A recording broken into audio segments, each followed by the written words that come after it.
নববর্ষের প্রাক্কালে গোবরডাঙ্গা শহরের প্রধান আকর্ষণ হল সেই জমিদার আমল থেকে হয়ে আসা প্রায় 204 বছরের পুরনো ঐতিহ্যবাহী গোষ্ঠবিহারী মেলা।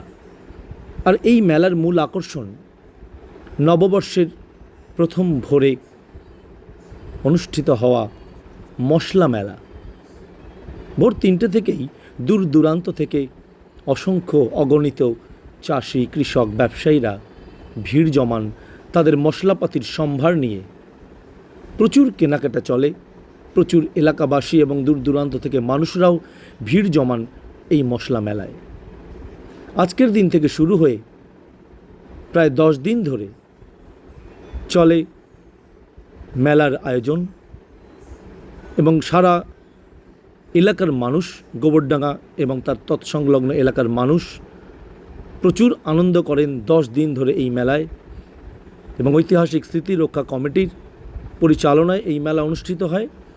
এর পাশাপাশি নববর্ষের সকালে প্রতি বছরের ন্যায় অনুষ্ঠিত হয় সুন্দর সাংস্কৃতিক সকাল। এখন ছবিটিতে আপনারা দেখতে পাচ্ছেন জমিদার বাড়ির একটি অংশ। জনসাধারণের জন্য প্রতি নববর্ষের দিন খুলে দেওয়া হয় এই জমিদার বাড়ির গেট। এবং পাশেই কালী মন্দির, ভীষণ জাগ্রত কালী মন্দির। নববর্ষের প্রথম সকালে অগণিত মানুষ এই মন্দিরে পুজো দেওয়ার জন্য ভিড় জমান। সব মিলিয়ে জমজমাট নববর্ষ গোবরডাঙ্গায়। শুভ নববর্ষ।